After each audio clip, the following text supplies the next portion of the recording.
Good morning all of you. આજે આપણે ભણીશું સામાજિક વિજ્ઞાન ચેપ્ટર નંબર 9 મૂળભૂત હકો, મૂળભૂત ફરજો અને રાજ્યનીતિના માર્ગદર્શક સિદ્ધાંતો. તો આગળના વિડિયામાં આપણે મૂળભૂત હકો વિશે સમજ મેળવી ગયા. તો હવે આપણે મૂળભૂત ફરજો વિશે સમજ મેળવીશું.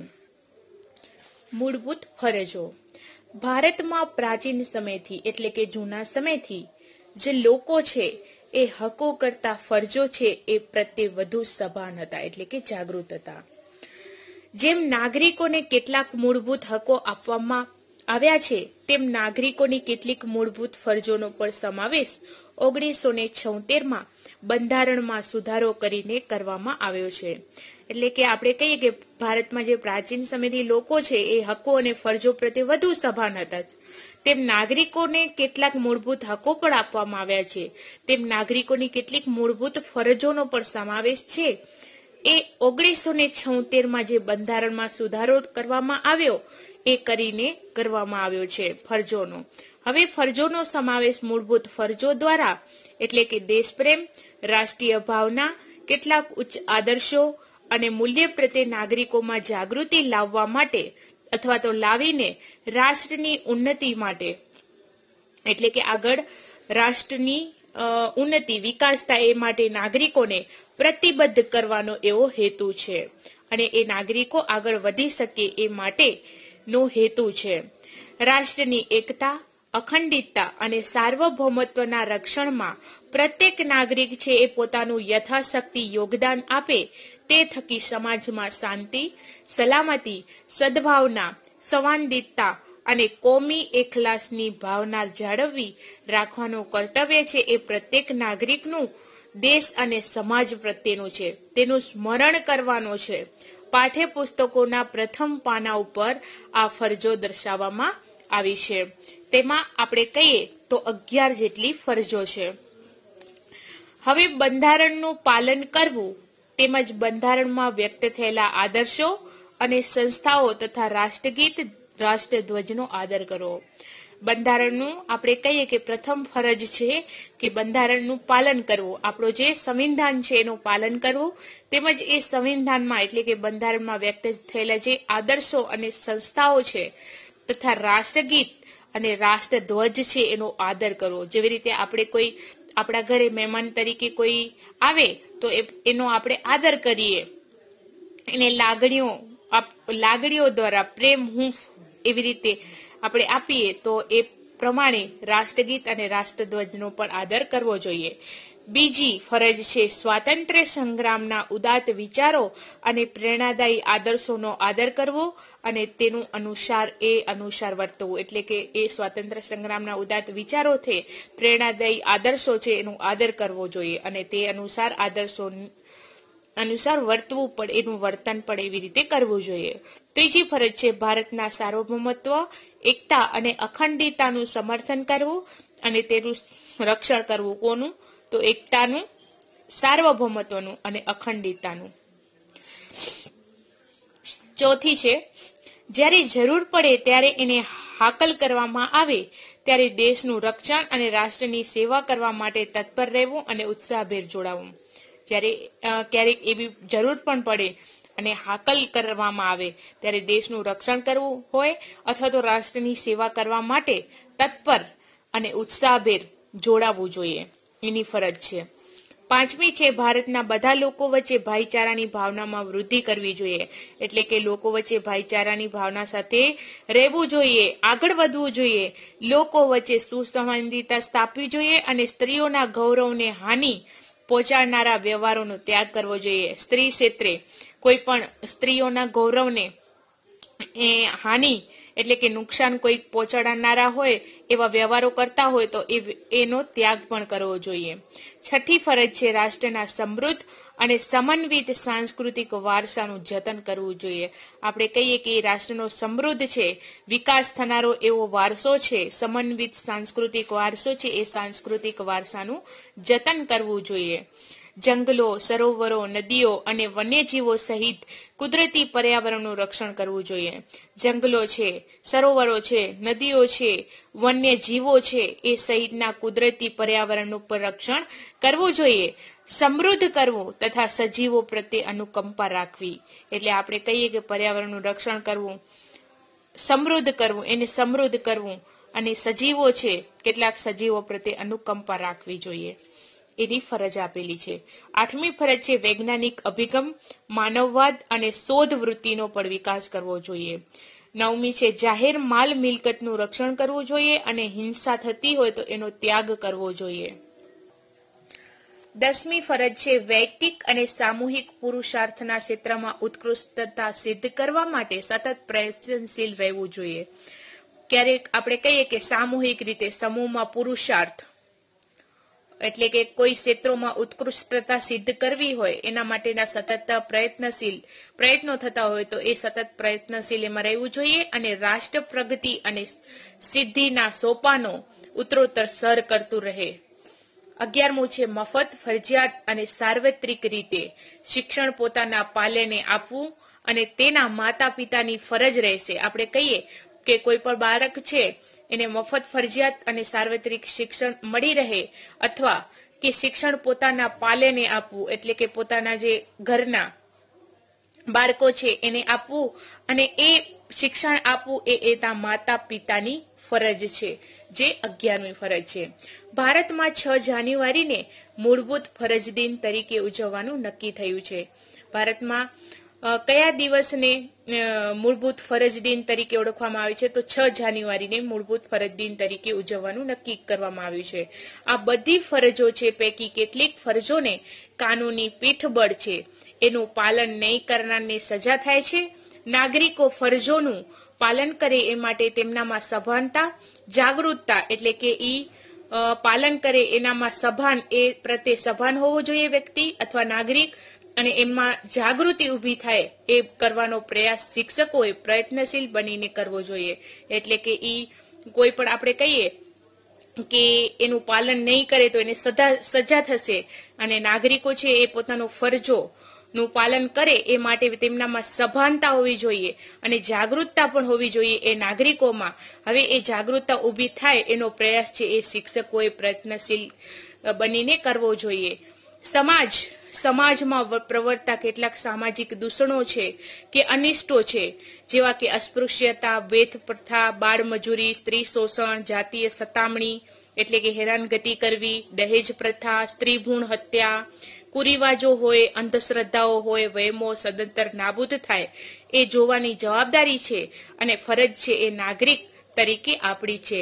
એટલે તમારી અને મારી, એટલે આપણે ભારતના નાગરિક છીએ એવા આ બધા અંધશ્રદ્ધા, કુરિવાજો, બાળમજૂરી, સ્ત્રી શોષણ, આવા બધી જવાબદારી છે એ નાબૂદ થાય એના માટેની જવાબદારી સૌ આપણી છે. સંવેદનશીલ અને જાગૃત નાગરિક તરીકે આપણે શું કરવું જોઈએ તેનું સ્પષ્ટ દિશા સૂચન આ ફરજો આપણને આપે છે. એટલે કે એ દિશા બતાવે છે, સ્પષ્ટ દિશા સૂચનની ફરજો આપણને આપે છે કે નાગરિક છે એ જાગૃત થાય. જો ભવિષ્યના નાગરિક એવા બાળકો અને કિશોરોમાં આ ફરજોનો વ્યાપક પ્રચાર અને પ્રસાર થાય અને તેના મહત્વ અને ઉપયોગિતાનું સતત અને સઘન શિક્ષણ આપવામાં આવે તો ભવિષ્યના નાગરિકોમાં સામાજિક અને રાષ્ટ્રીય ઉત્તરદાયિત્વની ભાવના, વિશ્વ બંધુત્વ, ન્યાયી અને શોષણ વિહીન સમાજની રચનાના ઉચ્ચ આદર્શો ફળીભૂત થઈ શકે છે. એટલે કે તમારા જેવા બાળકો હોય, કિશોરો હોય, નાની ઉંમરના હોય, આ ફરજોનો વ્યાપક પ્રચાર અને પ્રસાર કરશે. ગમે ત્યાંથી એ સાંભળશે અથવા તો એનું આપણે કહીએ કે એ મગજમાં ઉતારશે, અથવા તો ક્યાંક એવા પ્રચાર અને પ્રસાર થતો હોય ફરજો, એ ધ્યાનથી એ સમજશે અથવા એ મગજમાં ઉતારશે તો એ મહત્વ છે, એની ઉપયોગિતા એ સતત છે એ સઘન શિક્ષણ આપવામાં આવે એને, એ બાળકને ફરજોનું, તો એ ભવિષ્યના નાગરિકોમાં અથવા તો સામાજિક અને રાષ્ટ્રીય ઉત્તરદાયિત્વની ભાવના હશે, એ વિશ્વ બંધુત્વ ધરાવતો હશે અથવા તો ન્યાયી અને શોષણ વિહીન સમાજની રચનાના ઉચ્ચ આદર્શો છે એ બાળકોમાં ફળીભૂત થઈ શકે છે.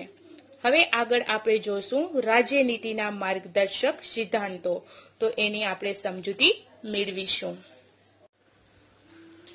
રાજ્યનીતિના માર્ગદર્શક સિદ્ધાંતોનો સમાવેશ બંધારણના ચોથા ભાગમાં કરવામાં આવે છે. કયા ભાગમાં મિત્રો?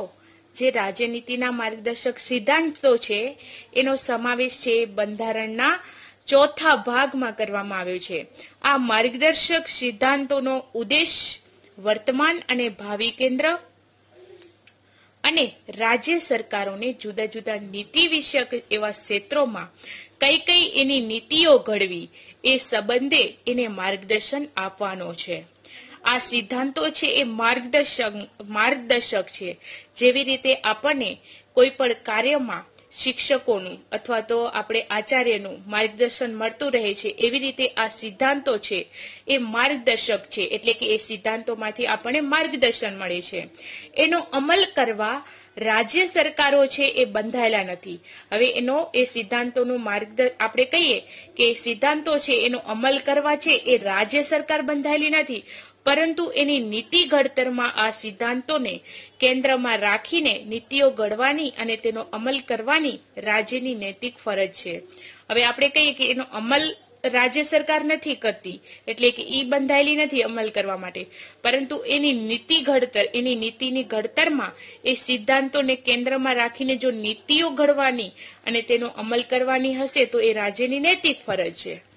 આ સિદ્ધાંતોનો સૌથી મહત્વનો ઉદ્દેશ્ય એ છે કે તમામને રાજકીય, સામાજિક તેમજ આર્થિક ન્યાય મળી રહે.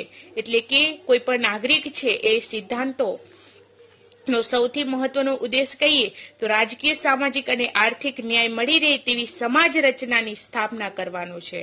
રાજ્યના ઉદ્દેશો અને ધ્યેયોની પૂર્તિ માટે રાજ્યની નીતિ ઘડતરમાં દિશા સૂચન આપવાનો છે. એટલે કે રાજ્યના ઉદ્દેશો અને ધ્યેયોની પૂર્તિ માટે રાજ્યની જે નીતિ ઘડતર છે, એટલે કે રાજ્યની નીતિ ઘડતરમાં એ દિશા સૂચન આપવાનો છે. ન્યાયતંત્ર દ્વારા આ સિદ્ધાંતોનો અમલ કરવાની જોગવાઈ એ બંધારણમાં નથી. એટલે કે ન્યાયતંત્ર દ્વારા આ સિદ્ધાંતોનો જે અમલ કરવાની જોગવાઈ છે એ બંધારણમાં નથી, પરંતુ આ મૂળભૂત સિદ્ધાંતોથી આપણને કોની કાનૂની અધિકારો પ્રાપ્ત થતા નથી કે તેનાથી કોઈ કાનૂની પીઠ પણ મળતું નથી કે કાનૂની ઉપાયો પ્રાપ્ત પણ થતા નથી. તેમ છતાં રાજ્યના કાયદાઓ ઘડતી વખતે તથા તેના સંચાલનમાં તે પાયાના છે. કેટલાક હકોનો સમાવેશ છે એ બંધારણમાં મૂળભૂત હકોમાં સમાવેશ કર્યો છે. એટલે કે કેટલાક એવા હકો છે એનો સમાવેશ બંધારણના મૂળભૂત હકોમાં કર્યો છે. તે તત્કાળ આપી શકાય તેવા હતા. એટલે કે તે મૂળભૂત હકો છે એ તાત્કાલિક આપી શકાય એવા હતા, પરંતુ બીજા ઘણા હકોનો સમાવેશ છે એ રાજ્યને માર્ગદર્શક એવા સિદ્ધાંતોમાં કરવામાં આવ્યો છે. કેટલાક એવા હકો હતા જેનો સમાવેશ તાત્કાલિક કરી શકાય, પરંતુ એવા પણ ઘણા હકો હતા બીજા કે એનો સમાવેશ છે એ રાજ્યનીતિના માર્ગદર્શક સિદ્ધાંતોમાં કરવામાં આવ્યો છે. જેમ જેમ રાજ્ય વ્યવસ્થા સદ્ધર અને મજબૂત બનતી જાય છે તેમ તેમ ભવિષ્યમાં આ હકો છે એ આપતા જવાનો વિચાર છે એ બંધારણ સભાનો હતો. આપણે કહીએ કે આપણી રાજ્ય વ્યવસ્થા છે એ મજબૂત જેમ જેમ બનતી જાય તેમ ભવિષ્યના આ હકો છે, આપણે કહીએ કે હકો, અધિકારો છે એ આપતા જવાનો વિચાર છે એ બંધારણ સભાનો હોય છે. ડોક્ટર બાબા સાહેબ આંબેડકરે તેનું મહત્વ દર્શાવતા તેને દેશના શાસનના તેઓ પાયારૂપ એવા સિદ્ધાંતો છે એવું જણાવ્યું છે. ડોક્ટર બાબા સાહેબ એવું કીધું છે કે તેનું મહત્વ દર્શાવતા છે એ દેશના શાસનના તેઓ પાયારૂપ સિદ્ધાંતો છે એવું જણાવ્યું છે. આપણા બંધારણમાં રાજકીય લોકશાહી સ્થાપવાનો આપણે પ્રયાસ પણ કર્યો છે, પરંતુ સામાજિક અને આર્થિક લોકશાહીની સ્થાપના વિના રાજકીય લોકશાહી અધૂરી રહી જાય છે. હવે આ માર્ગદર્શક સિદ્ધાંતોને વિવિધ વિભાગોમાં દર્શાવીને આપણે જાણકારી વિસ્તૃત મેળવીશું. આ સિદ્ધાંતો છે એ 5 વિભાગોમાં દર્શાવીને આપવામાં આવ્યા છે, એની જાણકારી આપણે મેળવીએ. તો સૌપ્રથમ આપણે પહેલી સમજૂતી મેળવીએ, આર્થિક નીતિઓ સંદર્ભે સિદ્ધાંતો. આર્થિક નીતિઓના ઘડતરમાં ઘણા મહત્વના એવા સિદ્ધાંતોનો સમાવેશ કરવામાં આવ્યો છે, જે નીચે મુજબ છે. સૌ નાગરિકનું મહત્તમ કલ્યાણ અને શ્રેય સધાય એ રીતે સમાજમાં ભૌતિક સંસાધનોની માલિકી અને અંકુશનું વિતરણ કરવું. આર્થિક નીતિઓ સંદર્ભેના સિદ્ધાંતોમાં કઈ કઈ બાબતો સિદ્ધાંતોનો સમાવેશ કરવામાં આવ્યો? તો સૌ એટલે કે બધા નાગરિકોનું મહત્તમ કલ્યાણ અને શ્રેય સંધાય એ માટે સમાજમાં જે ભૌતિક સંસાધનોની માલિકી છે અને એ અંકુશનું વિતરણ કરવું જોઈએ, એટલે દેવું જોઈએ. વેચણી કરવી જોઈએ. બીજું છે સંપત્તિ અને ઉત્પાદનના સાધનોનું કોઈ પણ ચોક્કસ સમૂહ હોય કે વર્ગોમાં કેન્દ્રીયકરણ ન થાય એવી અર્થવ્યવસ્થા રચવા રાજ્ય પ્રયાસ કરશે. સંપત્તિ આપણે કહીએ ને, આપણી સંપત્તિ, મહેલો, મકાનો, એ બધી આપણી સંપત્તિ છે, ગાડીઓ. અને ઉત્પાદનના સાધનો આપણે કહીએ કે ઉત્પાદનના સાધનો 4 છે: જમીન, મૂડી, શ્રમ, નિયોજક. તો એ સાધનોનું કોઈ પણ ચોક્કસ સમૂહ કે વર્ગોમાં કેન્દ્રીયકરણ ન થાય એવી અર્થવ્યવસ્થા રચવા છે એ રાજ્ય પ્રયાસ કરશે. પુરુષો અને સ્ત્રીઓને સમાન કામ માટે સમાન વેતન મળે એવા રાજ્ય પ્રયાસ કરશે. પુરુષો અને સ્ત્રીઓને સમાન કામ માટે સમાન કામ પણ મળે અને એ કામ કર્યું હોય તો એને સમાન વેતન એટલે કે આપણે કહીએ કે રૂપિયા પણ મળે એવો રાજ્ય સરકાર છે એ પ્રયાસ કરશે. ચોથી બાબત છે કામના સ્થળે તમામ કામદારોનું આરોગ્ય જળવાઈ રહે તેવી માનવીય પરિસ્થિતિનું સર્જન કરવું. આપણે કહીએ કે કામના સ્થળે તમામ કામદારો હોય, જે કામ કરતા હોય, એ આરોગ્ય એટલે કે એ બરાબર તંદુરસ્ત રહી શકે, જળવાઈ રહે તેવી માનવીય પરિસ્થિતિનું સર્જન કરવાનું. સ્ત્રી પુરુષો અને કુમળી વયના બાળકોનું આર્થિક મજબૂરીના કારણે આરોગ્ય કથળે એવા કામ ધંધા કે બિન આરોગ્યપ્રદ સ્થળોએ જોખમી કાર્યો કરવા ન પડે. એટલે કે કહીએ કે સ્ત્રી પુરુષ હોય, કુમળી વય એટલે નાની વયના બાળકો હોય, એ આર્થિક મજબૂરીના કારણે એટલે કે પૈસા ટકાની મજબૂરી હોય એના કારણે આરોગ્ય કથળે એટલે કે એ બીમાર પડે એવા કામ ધંધા કે બિન આરોગ્યપ્રદ સ્થળો હોય. બિન આરોગ્ય એટલે કે જ્યાં આરોગ્યના સ્થળો ન હોય એવો જોખમી કાર્યો કરતા હોય તો એ કરવા ન પડે તે માટેના સિદ્ધાંતો.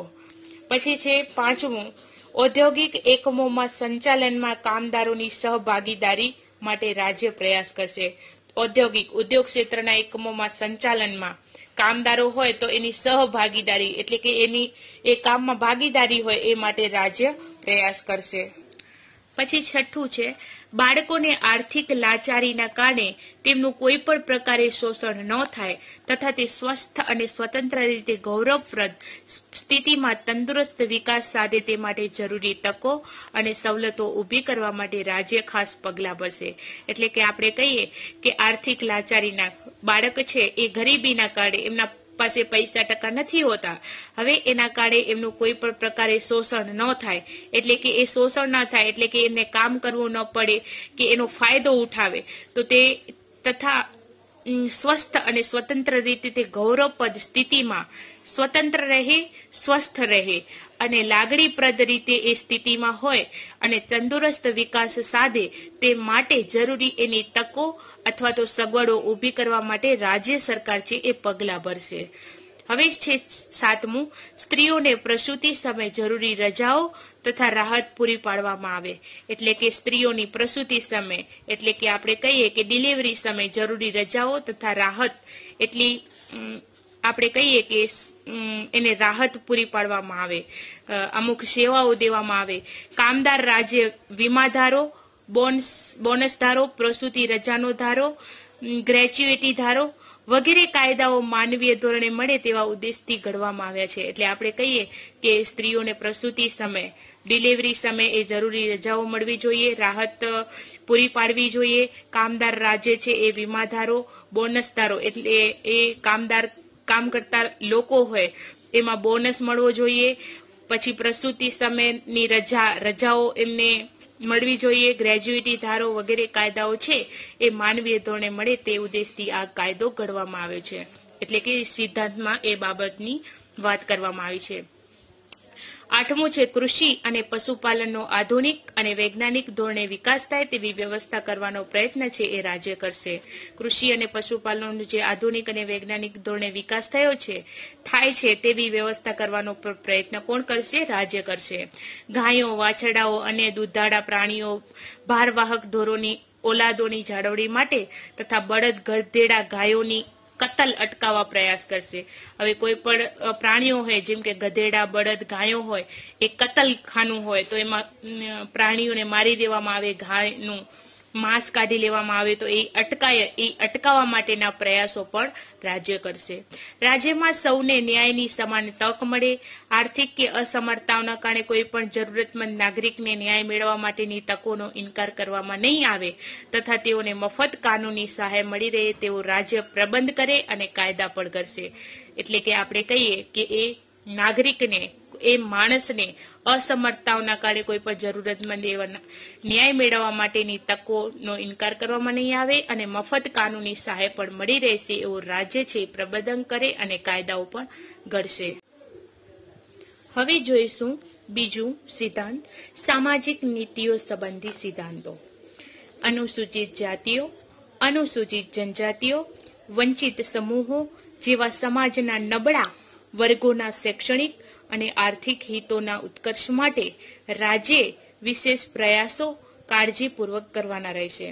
આપણે કહીએ કે રાજ્યને શું કરવાનું છે, તો કોઈ પણ અનુસૂચિત જાતિ છે, અનુસૂચિત જનજાતિ છે એટલે કે પછાત વર્ગના લોકો છે અને જેને લાભ મળતો હોય, લાભથી વંચિત સમૂહો છે, જેવા સમાજના નબળા એવા વર્ગો છે, એ નબળા વર્ગોના જે શૈક્ષણિક શિક્ષણ ક્ષેત્રે અને આર્થિક હિતો એટલે કે આપણે કહીએ કે એ ફી મળતી હોય, પૈસાના ક્ષેત્રો એ હિતો લાભ થતો હોય તો એના ઉત્કર્ષ માટે રાજ્ય છે એ વિશેષ પ્રયાસો કરે, કાળજીપૂર્વક કરવાના હોય છે. એટલે કે આપણે કહીએ કે એની કાળજી એ રાજ્યને રાખવાની હોય છે, જેથી સામાજિક અન્યાય અને શોષણ સામે તેમનું રક્ષણ કરશે.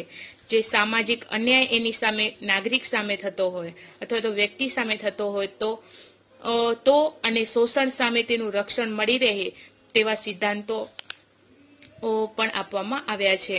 ભારતમાં રહેતા તમામ નાગરિકોને માટે સમાન દીવાની કાયદો ઘડવા એટલે કે યુનિફોર્મ સિવિલ કોડ ન્યાય વ્યવસ્થાનું સંચાલન કરીને સૌને ન્યાય મળી રહે એ રીતે રાજ્ય પ્રયત્ન કરશે. આપણે કહીએ કે તમામ એવા ભારતના નાગરિકો છે એ માટે સમાન દીવાની કાયદો ઘડવા એટલે કે બધાને માટે સમાન કાયદો એટલે કે યુનિફોર્મ સિવિલ કોડ ન્યાય વ્યવસ્થાનું સંચાલન કરીને સૌને એટલે કે બધાને ન્યાય મળી રહે એવું રાજ્ય છે એ પ્રયત્ન કરશે. લગ્ન વિચ્છેદ એટલે આપણે કહીએ કે છૂટાછેડા, ભરણ પોષણ, સગીરો, દત્તક વિધાન એટલે કે કોઈ બાળકનું દત્તક લીધેલું હોય એ, વસિયત વગેરેમાં એક સરખો દીવાની કાયદો ઘડીને સામાજિક ન્યાયની દિશામાં સરકાર પગલાં ભરશે. રાજ્યમાં સૌ નાગરિકોને એટલે કે બધા નાગરિકોને કામ કરવાનો હક પ્રાપ્ત થાય. વૃદ્ધાવસ્થા, માંદગી એટલે કે બીમારી કે અમંગળ પ્રસંગે કોઈ મરણ એવા પ્રસંગો હોય, વિના વાંકે વેઠવી પડતી તંગીના અન્ય પ્રસંગે શિક્ષણ અને જાહેર સહાય પ્રાપ્ત થાય તે માટે અસરકારક જોગવાઈઓ કરશે. હવે રાજ્ય છે શું કરશે, તો બધા નાગરિકો છે એ કામ કરવાનો હક એમને પ્રાપ્ત થાય, કામ કરી શકે. પછી વૃદ્ધાવસ્થા હોય, કોઈ માંદગી બીમાર હોય, કોઈ અમંગળ પ્રસંગો એટલે મરણ પામી ગયા હોય, વિના વાંકે વેઠવી પડતી કોઈ તંગી હોય કે કારણ કોઈ ન હોય ને તંગી એને ભોગવવી પડે એવા અન્ય પ્રસંગે શિક્ષણ અને જાહેર સહાય પ્રાપ્ત થાય એટલે શિક્ષણ ક્ષેત્રે એમને સહાય પ્રાપ્ત થાય. આ ઉપરાંત જાહેર સહાય પણ પ્રાપ્ત થાય તે માટે અસરકારક જોગવાઈઓ કોણ કરશે? રાજ્ય અથવા તો સરકાર રાજ્યમાં. ત્રીજું છે રાજકીય અને વિદેશ નીતિ વિષયક સિદ્ધાંતો. એમાં રાજ્ય ગ્રામ પંચાયતની સ્થાપના કરવા માટે જરૂરી પગલાં ભરશે. હવે રાજ્ય શું કરશે? ગ્રામ પંચાયતની સ્થાપના કરવા માટે જરૂરી એવા પગલાં ભરશે. તેઓ સ્વરાજ્યના એકમ તરીકે કાર્ય કરી શકે તે માટે તેમને જરૂરી સત્તા એટલે કે શાસન અને અધિકારો અને આર્થિક સહાય પણ આપશે. હવે રાજ્ય શું કરશે? એક તો સ્થાપના કરવા માટેના ગ્રામ પંચાયતની સ્થાપના માટેની જરૂરી પગલાં ભરશે. પછી શું કરશે? તો સ્વરાજ્યના એકમ તરીકે એટલે કે સ્વરાજ્ય એટલે પોતાના રાજ્યમાં એકમ તરીકે કાર્ય કરી શકે તે માટે તેમને જરૂરી સત્તા અને અધિકારો અને આર્થિક સહાય એટલે કે પૈસા રૂપિયાની સહાય પણ એ આપશે. રાજ્ય સેવાઓમાં ન્યાયતંત્રને કારોબારીથી અલગ અને સ્વતંત્ર કરવા પગલાં પણ ભરશે, જેથી ન્યાયાધીશો નિષ્પક્ષ, નિડર અને નિર્ભીક રીતે ન્યાય ચૂકવી શકે. આંતરરાષ્ટ્રીય શાંતિ, સલામતી અને ઉન્નતિ માટે રાષ્ટ્રો વચ્ચે ન્યાય અને માનવપૂર્વકના સંબંધો જાળવવા માટે આંતરરાષ્ટ્રીય કાયદાઓ અને સંધિઓને લગતી ફરજો પ્રત્યેનો આદર વધારવા અને આંતરરાષ્ટ્રીય મતભેદો અને તકરારી પ્રશ્નોનું લવાદ દ્વારા શાંતિમય નિરાકરણ ઉકેલ લાવવાનો પ્રયત્ન રાજ્ય કરશે અને એ બાબતોને અગ્રીમ એટલે આગળ પ્રોત્સાહન પણ આપશે. એટલે આપણે કહીએ કે આંતરરાષ્ટ્રીય શાંતિ સલામતી જાળવવા, ઉન્નતિ માટે, કોઈ પણ રાષ્ટ્ર વચ્ચે ન્યાય અને માનપૂર્વકના સંબંધો જાળવવા માટે એને લગતી કોઈ સંધિઓ હોય, કાયદાઓ હોય, એને લગતા ફરજો હોય, એ પ્રત્યેનો આદર વધારવા માટે, માન સન્માન વધારવા માટે અને આંતરરાષ્ટ્રીય મતભેદો અને તકરારો થતા હોય એ પ્રશ્નોનું હલ કરવા માટે, હલ કરીને શાંતિ જાળવવા માટેનો પ્રયત્ન કોણ કરશે? રાજ્ય કરશે.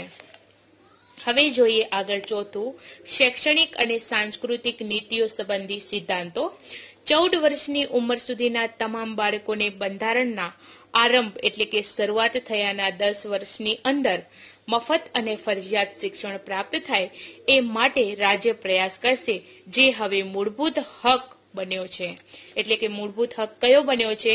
તો 14 વર્ષની ઉંમર સુધીના તમામ બાળકો છે એ બાળકોને બંધારણના આરંભ એટલે આપણે કહીએ કે બંધારણનો આરંભ એટલે બંધારણની શરૂઆત થયાના 10 વર્ષની અંદર જ મફત અને ફરજિયાત શિક્ષણ પ્રાપ્ત થાય તે માટે રાજ્ય પ્રયાસ કરે છે. એટલે કે એ બાળકને મફત શિક્ષણ આપવું જોઈએ અથવા મળવું જોઈએ.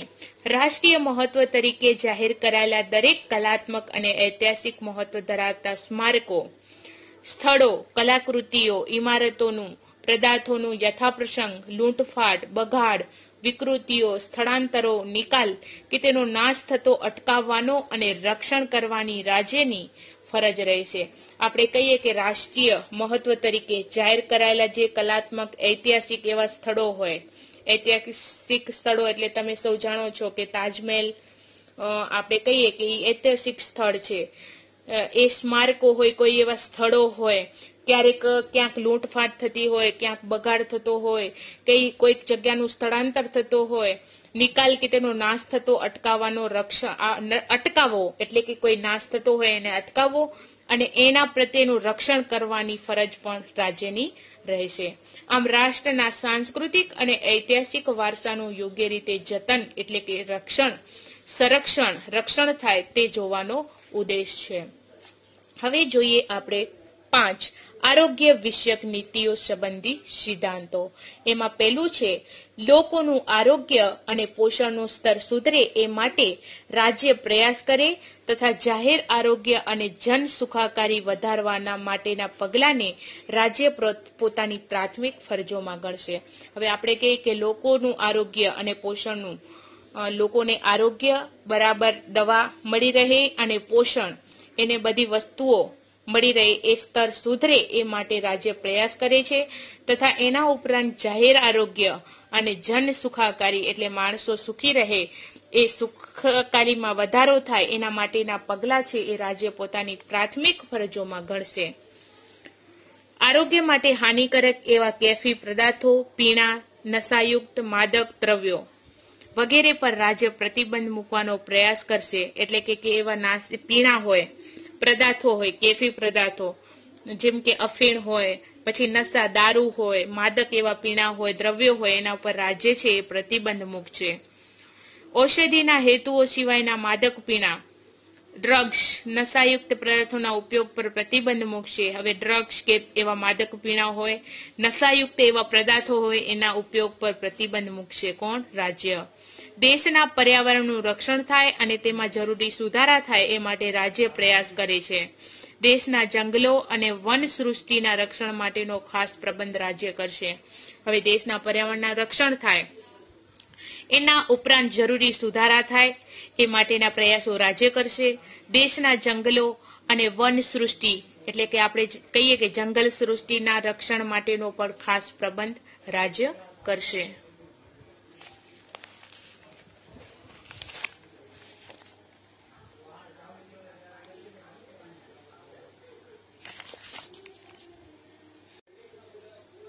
આમ રાજ્ય નીતિના માર્ગદર્શક સિદ્ધાંતોનો હેતુ એવી સમાજ વ્યવસ્થા અને રાજ્ય વ્યવસ્થા ઊભી કરવાનો છે.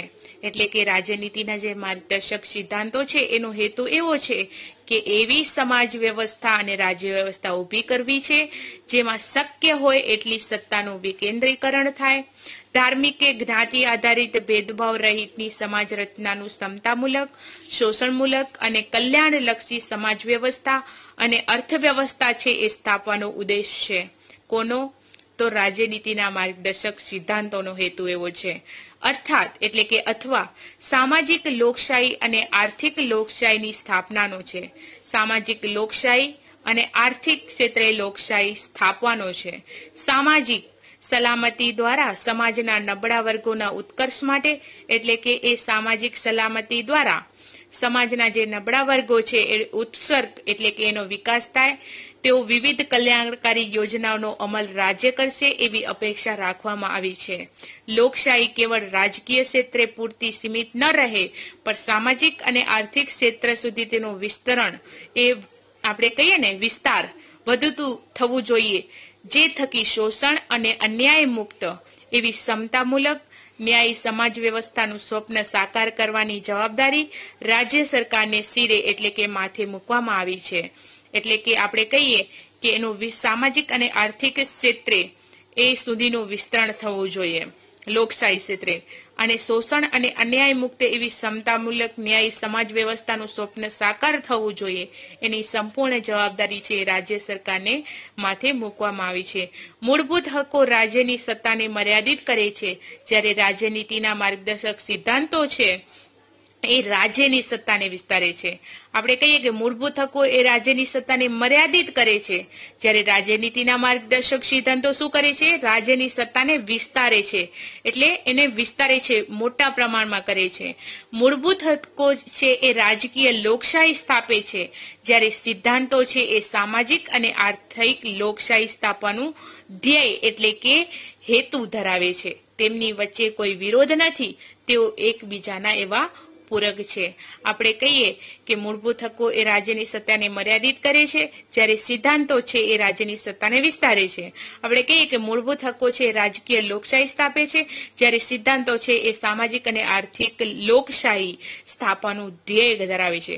એ બંને વચ્ચે કોઈ વિરોધો નથી, પરંતુ એ બંને છે મૂળભૂત હકો અને રાજ્યનીતિના માર્ગદર્શક સિદ્ધાંતો છે એ એકબીજાના બંને પૂરક છે.